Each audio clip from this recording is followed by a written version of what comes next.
اللہ اللہ اللہ۔ ایک بادشاہ تھا۔ بادشاہ جو ہوتے تھے ان کے اپنے اپنے مزاج ہوتے تھے۔ اس بادشاہ نے 4 5 6 کتے رکھے ہوئے تھے، اور کتے بڑے بڑے کتے تھے، اور بڑے وہ خونخوار کتے تھے، چیر پھاڑ کھا جاتے تھے، شیر جتنے ان کے قد تھے۔ بادشاہ تھوڑا سا کسی آدمی سے ناراض ہوتا نا تو ایک بہت بڑے پنجرے کے اندر ایک بہت بڑا سلاخوں کا گھر اس نے بنایا ہوا تھا، اس میں کتے ہوتے تھے، اور کتے کو جب باندھ کے رکھا جاتا ہے تو زیادہ زہریلا ہو جاتا ہے، وہ زیادہ اس کے اندر کرواہٹ آتی ہے، زیادہ کاٹتا ہے۔ اس نے قید کیے ہوئے تھے، کتے تو بڑے زہریلے تھے۔ جس آدمی سے بادشاہ تھوڑا سا ناراض ہوتا نا تو وہ کتے کے آگے اس آدمی کو ڈالتا، کتے اس کو چیر پھاڑ کے کھا جاتے۔ یہ سزا تھی، لوگوں کو پتا تھا۔ بادشاہ کے وزیر نے بڑی خدمت کی بادشاہ کی، 35 سال تک نوکری کی، لیکن ہر سورج نے غروب تو نہیں ہوتا ہے نا، ہر چاند نے ڈھلنا بھی ہوتا ہے۔ اب بوڑھا ہونے لگا، وہ جو مضبوط حافظہ تھا وہ کمزور ہونے لگا، ہلکی ہلکی غلطی۔ بادشاہ مزاج کا بادشاہ تھا، پر نہیں سمجھ میں آیا تو میں نے کہا کہ لوگ کہتے ہیں ہمیں کام پیارا ہے، چم نہیں، تو رشتہ وفا کا تھا ہی نہیں۔ وزیر سمجھنے لگا کہ اب نہ میں بھی غلطیاں کرنے لگا ہوں تو ایسا نہ ہو کسی دن میں بھی ان کتوں کا شکار ہو جاؤں۔ اس نے بادشاہ سے کہا کہ بادشاہ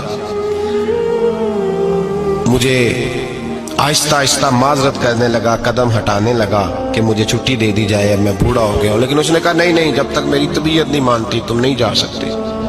مطلق العنان لوگ تھے، وزیر خاموش ہو گیا، پریشان رہنے لگا، غلطی ہو گئی ہے تو پھینک دے گا۔ ایک تجویز اس کے ذہن میں آئی، وہ جو پنجرے کتوں کے پنجرے پر محافظ بیٹھا تھا نا، جو ان کو کھانا ڈالتا تھا، روٹی ڈالتا تھا، گوشت دیتا تھا، اس کو ایک دن کہنے لگا یار تیری ڈیوٹی ہے سارا دن کتوں کو کھانا دینے کی، گوشت دینے کی، تو 2 4 دن ڈیوٹی مجھے نہیں دیتا؟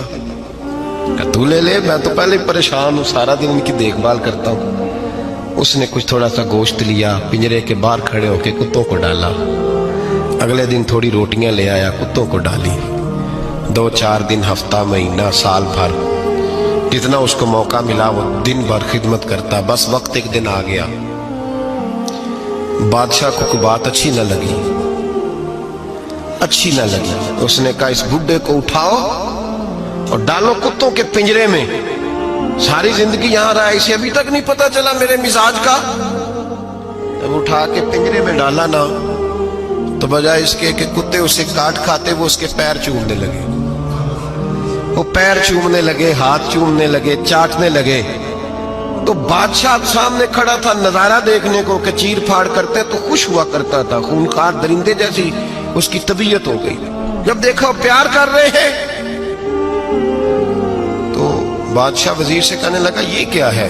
تو وزیر رو پڑا، کہنے لگا تو سیاستدان تھا تو میں بھی سیاستدان تھا، ساری زندگی سیاست کی لیکن دنیا داروں کے ساتھ رہا، تو انجام یہ ہوا کہ مجھے اس پنجرے میں ڈال دیا گیا۔ دیکھ تو بہت بڑا سیانہ تھا اور میں بھی سمجھدار تھا، وزیر رہا، لیکن ہمارا روح کا رشتہ نہ بن سکا۔ ارے ہم سے تو یہ کتے ہی اچھے نکلے، تیری 40 35 سال خدمت کی تو نے کتوں کے آگے ڈال دیا، انہیں تو چند مہینے روٹی ڈالی ہے، میرے وفادار ہو گئے۔ چند مہینے روٹی، جنہ تنا وچ عشق نہ رچیا کتے نہ تھی چنگے، جنہ تنا وچ عشق نہ رچیا کتے نہ تھی چنگے، مالک دے کر راکھی کر دے سابر بھکھے ننگے۔ اور بابا بلے شاہ صاحب فرماتے ہیں تو راتی جاگے تے شیخ صدا میں، راتی جاگ دے کتے تے تیتھوں اتے مالک دا در مول نہ چھڑ دے، پامے مارو 100 جتے تے تیتھوں اتے رکھا سکھا کھا، دنے جار رکھاں وچ ستے، تیتھوں اتے ایک برکی دا قدر پچھانن، پامے مالک ہو من ستے۔ ایک برکی دا اوپر کھڑے ہو کے کام نہیں کرانا پڑتا کہ میں کھڑا رہوں گا تو کام صحیح ہوگا، جاؤں گا تو نہ، ایک برکی دا قدر پچھانن، پامے مالک ہو من